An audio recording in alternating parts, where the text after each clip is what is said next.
Hello everyone. मेरा नाम वरुणजीत सिंह है और मैं लखनऊ से हूँ, उत्तर प्रदेश। और ये वीडियो मैं पहली बार बना रहा हूँ और मुझे अभी तक कोई एक्सपीरियंस नहीं है कोई यूट्यूब की वीडियो बनाने का। मैंने ऐसे ही सोचा कि ये काम आएगा उन लोगों के लिए जो शायद अ, इस सिचुएशन से गुज़र रहे हों या कर चुके हों, और थोड़ा मेरा एक्सपीरियंस शेयर करने के लिए मैं बना रहा हूँ। तो पिछले महीने, बाय द वे मैं बता दूँ, मैं एक नॉर्मल स्टूडेंट हूँ। मेरी एज 27 है और मैं वर्किंग में हूँ, एक्चुअली स्टूडेंट नहीं हूँ। और मैं पिछले 1 साल से जॉब कर रहा हूँ और यहीं अपने ही शहर में। तो मेरा पिछले महीने फरवरी में 3 तारीख के आसपास स्कूटी से स्लिप होने की वजह से मेरा एक एक्सीडेंट हुआ था और पानी पड़ा हुआ था नीचे रोड पे और मैं चला रहा था, तो वो स्कूटी का टायर स्लिप कर गया अगला वाला और मैं 2 चक्कर खा के गिरा। और जो मेरा एंकल था वो एंकल प्लेस्ड हो गया ग्राउंड पे, जैसे ये ग्राउंड है तो ऐसे एंकल उसमें लग गया और पूरी बॉडी ऊपर से ट्विस्ट हो गई, पैर नहीं ट्विस्ट हुआ, जिसकी वजह से मेरा डैमेज हुआ था मेरी नी में। तो right now I am suffering from high grade tear of anterior cruciate ligament. तो मेरा ACL डैमेज है, मेरा मेनिस्कस टियर भी है और मेरा पार्शियल LCL भी डैमेज है। तो जैसा कि मैं अभी तो हॉस्पिटल में हूँ, तो पिछले 1 महीने की जर्नी मैं आपको बताने वाला हूँ कि क्या होता है। अभी तो मैंने ये हाफ वाला ब्रेस पहन रखा है। तो होता क्या है कि मैं आपको एक रिव्यू देता हूँ। हमारी जो नी में 4 लिगामेंट होते हैं, एक बाहर, एक इधर, एक आगे की तरफ, एक पीछे की तरफ। तो जिसको मैं इस वाली नी में आपको बताता हूँ। तो ये जो 4 लिगामेंट होते हैं, इस वाले को हम बोलते हैं एंटीरियर, इसको हम बोलते हैं लेटरल, इसको मीडियल, और नीचे वाले को होता है इसको भी कुछ बोलते हैं। तो इनका काम होता है हमारे नी जॉइंट जो हमारा होता है उसको स्टेबल रखना। जब हम हाई स्पोर्ट्स खेलते हैं, जब हम ट्विस्ट एंड टर्न मूवमेंट्स करते हैं, तो ये जॉइंट को स्टेबल करने का काम होता है। और ligament basically bone to bone जोड़ता है, तो हमारे जो फीमर बोन है और टिबिया बोन है, इसको आपस में इसने जोड़ा हुआ है। अब होता क्या है कि अब क्योंकि ये टूट गया है, अब मेरे केस में ये ACL जो है ये पूरा तरह से टूट चुका है, तो अब इसमें कोई स्टेबिलिटी नहीं है।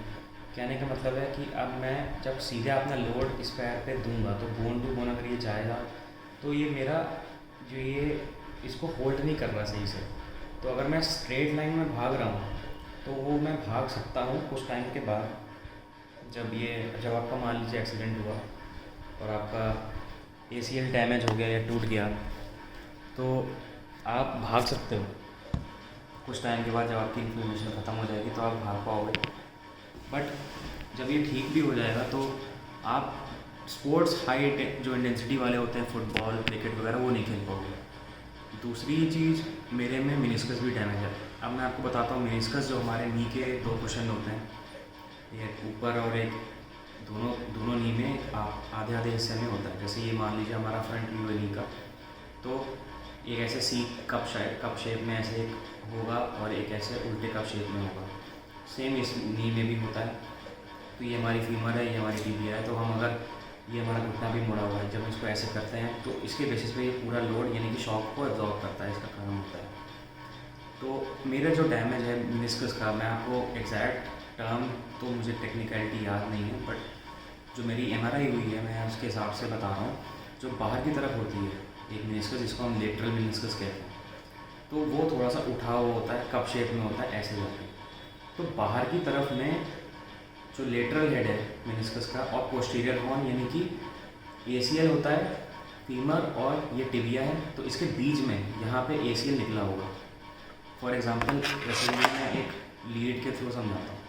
जैसे ये है, ये ऊपर वाली फीमर है, नीचे वाली टिबिया है, तो ये बीच वाला जो हमारा है ना, इसको हम ACL मान लेते हैं। तो ये ऐसे होल्ड करके, जब हम नी को ऐसे करते हैं तो ये होल्ड करके स्टेबल रख रहा है ऐसे।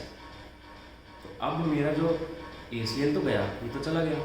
अब जो हमारा मेनिस्कस है वो यहाँ टूटा है, तो मेरे में लेटरल साइड में आगे की तरफ को पोस्टीरियर टियर है मेनिस्कस में भी, और वो फ्लिप हो गया अंदर की तरफ। तो ये 2 इंजरी हैं मुझे, और जो बाहर का जो लिगामेंट है लेटरल कोलैटरल लिगामेंट LCL, उसमें पार्शियल टियर था। तो अब मैं आपको बताता हूँ कि क्या हुआ था।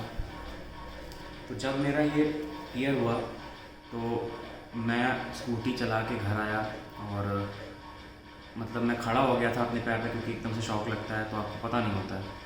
तो मैं जब खड़ा हुआ अपने पैर पे, जब मैंने पूरा लोड दिया तो मुझे ऐसा लगा कि जो फीमर है ये आगे आगे मतलब स्लाइड सी हो रही है, गिव आउट कर रही है। नी इसको हम बोलते हैं नी का गिविंग आउट होना, मतलब फ्लेक्शन तो दूर की बात है, उस टाइम पे शॉक के टाइम पे पता नहीं चलता, बट वो जब नी गिव आउट हो रही है मैं समझ गया कि इसमें कुछ प्रॉब्लम है। एक्सरे मेरा ठीक था और थोड़ा बहुत चीज़ें थी, बोन कंट्रूजन था, मतलब कि बोन में अंदर की तरफ को हल्का सा डैमेज था, मैरो एडीमा था, अंदर की तरफ को स्वेलिंग और साइनोवियल डिफ्यूजन था। साइनोवियल फ्लूइड जो नी के अंदर होता है उसकी इन्फ्लेमेशन थी। तो 2 दिन तक स्टार्टिंग में जब मेरा एक्सरे हुआ, मेरी MRI हुई, तो मुझे फुल वाली ब्रेस पहनाई गई और इमोबिलाइज़र दिया गया और ये कहा गया कि आपको पूरा मतलब उस पर पैर को चलना ही नहीं है। तो मुझे राइस बताया गया। राइस का मतलब है रेस्ट आइज कंप्रेशन एलिवेशन। तो आपको मतलब उसको पैर को सीधा रखना है और पैर को मुड़ने नहीं देना है, क्योंकि क्या होता है कि अगर आपका नी में वो है तो अगर आप उसको मोड़ के रखोगे, अगर आपका जॉइंट सीधा रहेगा, अगर आप उसको मोड़ के रखेंगे तो यहाँ पे इसी पोजीशन पे वो स्कार टिश्यू ना बन जाए। यहाँ पे डैमेज है तो अपना जो फ्लूइड हमारे लीक हो रहे हैं वो हील करते हैं थोड़ा थोड़ा। तो स्कार टिश्यू बन गया तो फिर इसको एक्सटेंड करने में, जो ये मान लीजिए पैर है तो उसको एक्सटेंशन करने में प्रॉब्लम होगी।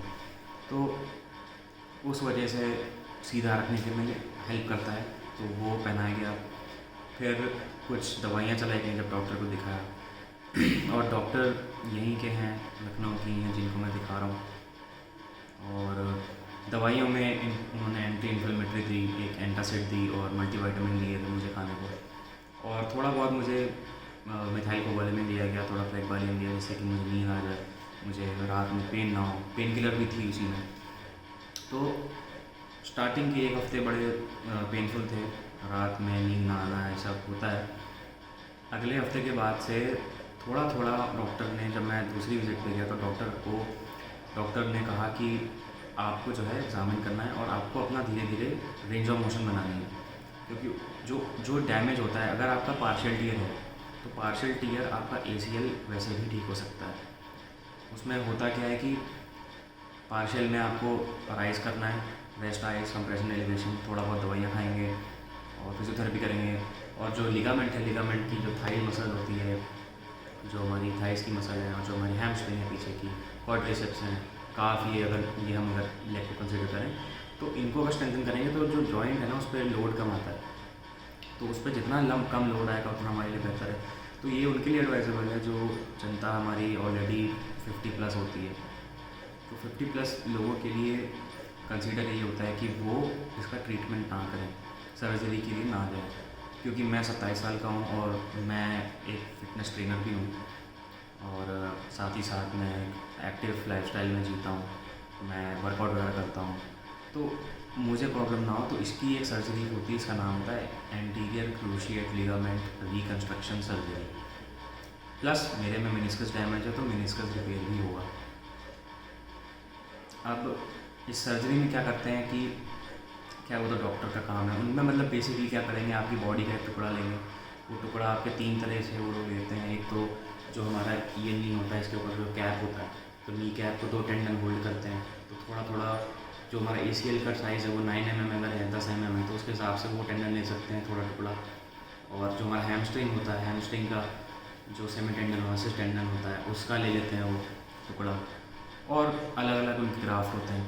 तो वो बेसिकली हमारा ACL गया। तो जो ये वाला नी है जिसमें ऑपरेशन होना है, तो उसमें छेद करके, टनल करके ऊपर और नीचे की हड्डी में तो वो टुकड़ा वो लोग बनाते हैं, हमारे इस पार्ट से निकालेंगे और आर्थ्रोस्कोपी करते हैं। आर्थ्रोस्कोपी मतलब वो पाइप के थ्रू, उसमें आगे कैमरा होगा, उस कैमरे के थ्रू वो लोग इसमें से जो ग्राफ्ट बना है उसको पास करेंगे और खींच के उस ACL को लगा देंगे।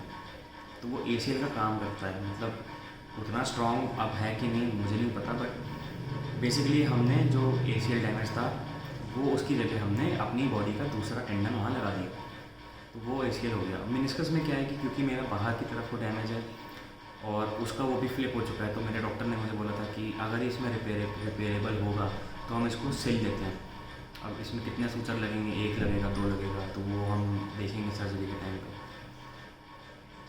तो ये जो है, फ़िलहाल मैं अभी हॉस्पिटल में हूँ। आज डे है आपका 13 मार्च और मेरा ऑपरेशन कल के लिए ड्यू है।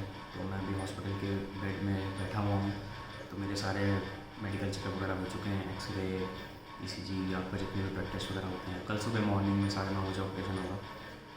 और ऑपरेशन कुछ जो है एडवाइस यही होता है कि बॉडी के जो नीचे वाला नर्व ब्लॉक के सहारे बॉडी के नीचे हमारा ब्लॉक कर देंगे वो। और जो एनेस्थीसिया होता है वो स्पाइनल वाला लगाते हैं। जनरली में ये होता है, जिससे नीचे का आपको फील नहीं होता।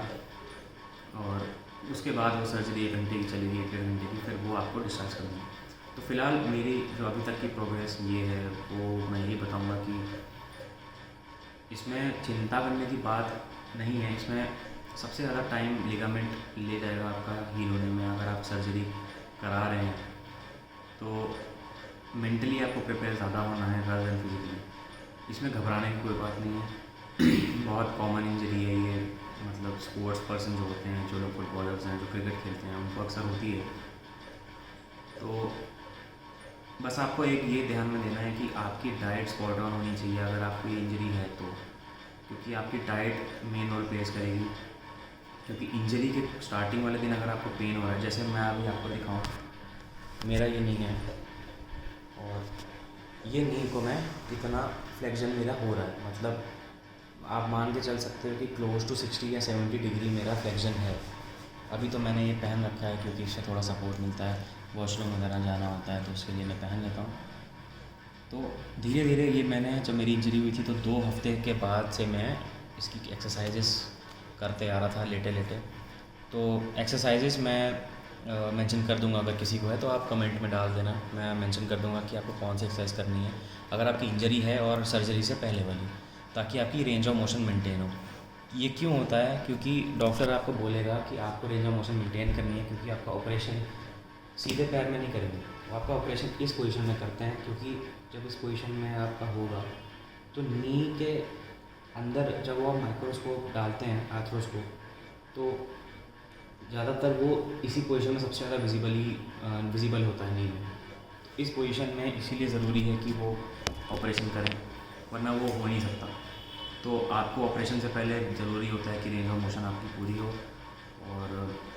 और साथ ही साथ अभी जैसे मेरी पोजीशन है कि मैं स्ट्रेचर के थ्रू चल पाता हूँ, मतलब मैं लोड नहीं दे रहा हूँ, वो इसीलिए मैं खड़ा हो जाऊँगा अपने पैर पे। मैं चाहूँ तो धीरे धीरे अपनी स्ट्रेट लाइन में चल भी लूँगा। थोड़ा अनइवन सा लगता है, मतलब बिना ब्रेस के अगर मैं चलूँ तो बहुत रिस्की है। आप लोग बिना ब्रेस के तो मत चलना, आप लोग हिंज ब्रेस ले लो। हिंज ब्रेस में साइड में मेटल प्लेट हैं तो सपोर्ट देंगी, ट्विस्टिंग नहीं होने देगी ज़्यादा, और आप उससे चल सकते हो बिना, अगर आपको सर्जरी करानी, सर्जरी से पहले वाले ऑपरेशन मतलब प्रोसीजर्स में। बट एडवाइस ये होती है कि आप, अगर आपका मेनिस्कस भी डैमेज है, अगर आपका सिर्फ एसीएल डैमेज है, तो आपको धीरे धीरे जब वो हील होता है तो आप खुद ही चल सकते हो एक लाइन में, उसमें कोई प्रॉब्लम नहीं। बट मेनिस्कस क्या है? आपके शॉकर है, आपके नी के ऊपर के शॉकर है। अगर आप उस पर लोड दोगे, अगर आपका टीयर भी है, तो वो जितना रिपेयर हो सकता है शायद वो ना हो, शायद उसमें कुछ प्रॉब्लम है। तो बेहतर यही होता है कि आप फ़िलहाल जब तक आपकी डॉक्टर आपको गाइड नहीं करेगा, जब तक आपकी सर्जरी नहीं है, तब तक आप उसको बस फिज़ियोथेरेपी करो, एक्सरसाइज करो घर पे, और उसको आइसिंग करो उस पर, और बाकी आपकी मेडिसिन चलती रहती है।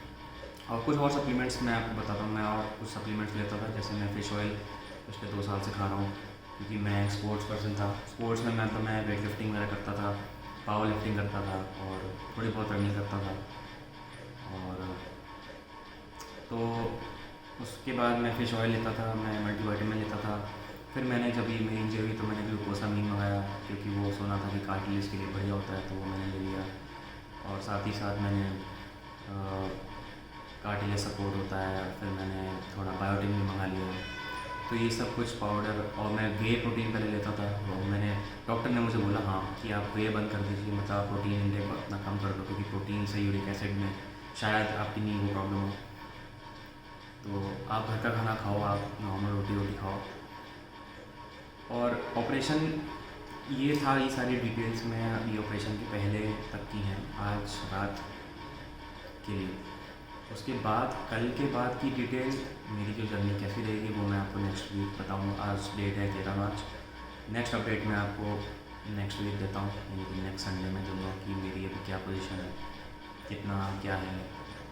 तो फ़िलहाल के लिए यही है कि अगर आप एक्टिव लाइफस्टाइल में जी रहे हो, अगर आपको दोनों चीज़ों की इंजरी है तो ऑपरेशन ही एक रास्ता होता है, क्योंकि लिगामेंट ऐसी चीज़ है, और ख़ास करके मेनिस्कस और लिगामेंट जो कि अपने आप हील नहीं होते। अगर हील भी हो जाएगा मान लीजिए तो भी आपकी लाइफस्टाइल लिमिटेड हो जाएगी। तो ये बड़ी कहते हैं ना उसको कि अनएक्सपेक्टेड सिचुएशन हो जाती है। तो खैर, जो हो अनहोनी को कोई टाल नहीं सकता, और बस हमें पॉजिटिव रहना पड़ता है। तो जितने भी भाई लोग हैं, जितनों को लगता है कि बहुत घबरा रहे हैं या वैसी कोई प्रॉब्लम है, तो आप अकेले नहीं हो, बहुत लोग हैं। मैं हूँ, मैं अभी समय मेरे साथ मेरा भाई आया हुआ था, और कल सर्जरी होगी होपफुली, तो मैं आपको अपडेट देता रहूँगा। साथ ही साथ आपको प्रिकॉशन क्या रखनी है उसके बारे में भी बताऊँगा, और सर्जरी के बाद क्या स्टेप्स होते हैं, कितने टाइम में मुझे डॉक्टर ने क्या बोला है, उसके हिसाब से मुझे एक्सरसाइज क्या बताई है। तो ये सारी डिटेल्स मैं देता रहूँगा। फ़िलहाल मेरा जो डैमेज, आप अगर समझ गए होंगे कि मेरी नी में एक्चुअल प्रॉब्लम क्या है, बाहर की तरफ का मेनिस्कस टियर होकर फ्लिप हो गया है, लेटरल साइड में पोस्टीरियर है, आगे की तरफ जो कि ACL के बगल वाला होता है, जो उठा हुआ होता है वो टियर होकर फ्लिप हो गया है, और साथ में ACL तो पूरा टियर है। और जो LCL की मैंने बात करी थी, वो दूसरी मैंने MRI कराई थी अभी 3 दिन पहले, तो उसमें वो स्प्रेन है। तो डॉक्टर ने बोला कि जब ACL ये पकड़ लेगा आपका जॉइंट तो वो अपने आप ठीक हो जाएगा। तो फ़िलहाल गाइस, आप लोग अपना ख्याल रखिए, और ख़ास करके जो टू व्हीलर्स हैं उनको आप ध्यान से चलाइए। अपनी गलती की वजह से नहीं होता। अगर आपको अच्छे से चलाना भी आता है तो सामने वाले की गलती से कभी भी अनहोनियाँ हो जाती हैं। तो ख्याल रखिए दोस्तों अपना। मैं आपसे मिलता हूँ अगले हफ्ते तक। Thank you.